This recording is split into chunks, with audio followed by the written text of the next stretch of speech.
TCS के नतीजों की, क्योंकि आज आईटी इंडेक्स सबसे अच्छा परफॉर्म करता हुआ दिख रहा है। 2% के आसपास आप देखिए आईटी इंडेक्स में उछाल है, क्योंकि टीसीएस तो चला नतीजों के बाद, बाकी जो स्टॉक्स हैं उनको भी ड्राइव करता हुआ दिख रहा है। स्पेशली जो मिड कैप आईटी वाले स्टॉक्स हैं ना, उन पे भी हम देख रहे हैं कि इसका रुझान नंबर्स का साफ तौर पे देखने को मिल रहा है। जो नंबर्स आए वो आपके सामने स्क्रीन पर चल रहे हैं। ज़्यादा एक्सपेक्टेशन थी नहीं टीसीएस के नंबर से, और रेवेन्यू आप देखेंगे तो जितना उम्मीद थी उससे ज़्यादा बढ़कर आया। कांस्टेंट करेंसी रेवेन्यू ग्रोथ में भी आप देखिए अनुमान से ज़्यादा बढ़त देखने को मिली है। मुनाफा घटकर आया है, और जितना बाजार मान के चल रहा था उससे ज़्यादा घटा है, 0.3% के आसपास घटा है। एबिट मार्जिन भी 1.2% श्रिंक होने थे, लेकिन 1.3% श्रिंक होकर आए हैं। लेकिन इस चीज़ पे फोकस कीजिए, ये जो एआई रेवेन्यू का ट्रेंड है ना, इसको आप देखिए। $2.6 बिलियन के आसपास इन्होंने रिपोर्ट किया है इनका जो एआई रेवेन्यू है, और इनके टोटल रेवेन्यू का आप हिस्सा देखेंगे ना 8.5% के आसपास है। एक तो ये चीज़ अच्छी है। दूसरी बात महेश सर, जो मैं नंबर्स में देख रहा था ना, एबिट मार्जिन ठीक है, जितना अनुमान था उससे ज़्यादा घट गए, लेकिन डील विंस आप देखेंगे तो $12 अरब थी पिछले क्वार्टर में, वो घटकर $9.5 बिलियन आई है। 7 से 10 बिलियन डॉलर के आसपास बाजार मान के चल रहा था, तो थोड़ा नंबर नीचे आना था, लेकिन जो टॉप एंड था, एक्सपेक्टेशन था, उसके आसपास ही आप देखिए डील विंस का नंबर आता हुआ दिखा है। और एक सबसे अच्छी चीज़ जो नंबर्स में दिखी है, इनकी जो कर्मचारी संख्या है, यानी कि जो एम्प्लॉय एडिशन है, वो करीब करीब 9,300 के आसपास है। 15 तिमाही में सबसे अधिक एम्प्लॉय एडिशन का नंबर आया, यानी कि ऑलमोस्ट 4 साल में सबसे ज्यादा एम्प्लॉय एडिशन इसी क्वार्टर में इन्होंने किए हैं। तो इस तिमाही नतीजों में सर बहुत कुछ ऐसा है जो कि उत्साह देने की कोशिश कर रहा है, उम्मीद जगाने की कोशिश कर रहा है, स्टॉक रिएक्ट भी कर रहा है। क्या मान के चले इन नंबर से टीसीएस के कि IT sector is out of the woods?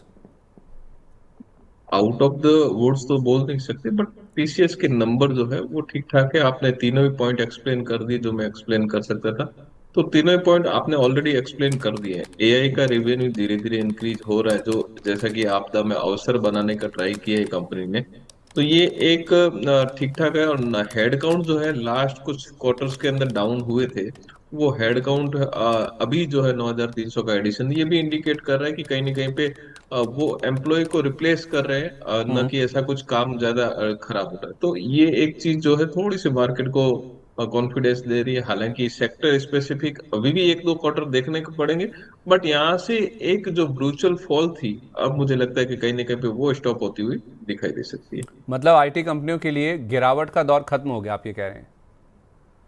मैं भी थोड़ा बहुत और मोमेंटम कभी कभार करे, लेकिन वो जो एकदम ही जैसे 50-50% ऊपर से गिर चुके हैं, वो वाला दौर अब नहीं लगता है कि वो ऐसा कुछ ब्रूचुअल होंगे। अब यहाँ से कुछ का कुछ स्टेबलाइजेशन जैसे इवेंट दिख रहा है।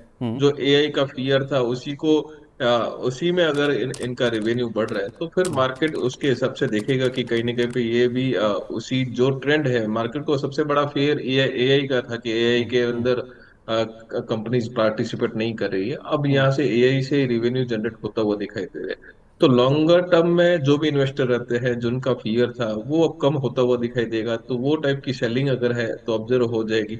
और शॉर्ट भी रहेंगे तो यहाँ पे थोड़े कवर होते हुए दिखाई देंगे।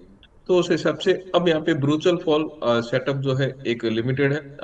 ओवरऑल व्यू तो न्यूट्रल टू बुलिश ही है, बट ज्यादा एग्रेसिव व्यू फिलहाल नहीं है। नेक्स्ट क्वार्टर का वेट करेंगे, अगर नेक्स्ट क्वार्टर में अच्छे नंबर आएंगे तो मेरे हिसाब से फिर यहाँ पे टीसीए आईटी सेक्टर में री रेटिंग जरूर होगी। अब यहाँ से ब्रूचुअल फॉल जो है रुकती हुई दिखाई दे सकती है। तो सर, अगर आपकी बात को मैं सही समझा हूं तो आईटी में इन्वेस्टमेंट करने के लिए या नया निवेश करने के लिए एक क्वार्टर के नंबर्स का और वेट कर लें?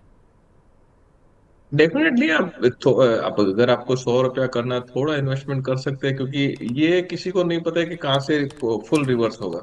बट अपन नंबर के आइडियली आपके सामने नंबर है जहाँ पे जो फियर था उसी के अंदर से अगर रेवेन्यू जनरेट हो रहा है, तो फिर मार्केट का फियर भी कम होगा। और ये जो सेगमेंट है, अगर ये सेगमेंट में अच्छा कर लेते हैं तो यहाँ से अच्छी खासी रेवेन्यू लॉन्गर टर्म में भी बन सकती है। तो फिर अगर वो बिजनेस अगर लंबी अवधि में अगर अच्छा करने लगेगा, तो फिर यहाँ पे वापस से रीरेट भी होना चालू हो जाएगा। लेकिन टाइम बीइंग के लिए आप एक न्यूट्रल टू बुलिश व्यू रख सकते हैं, स्ट्रेगर्ड वे में ऐड कर सकते हैं ये क्वार्टर को देखते हुए। 100 में से 20 रुपये लगा लें, राइट? 20 लगाओ, 30 लगाओ, उतने तक लगा सकते हैं। ठीक है।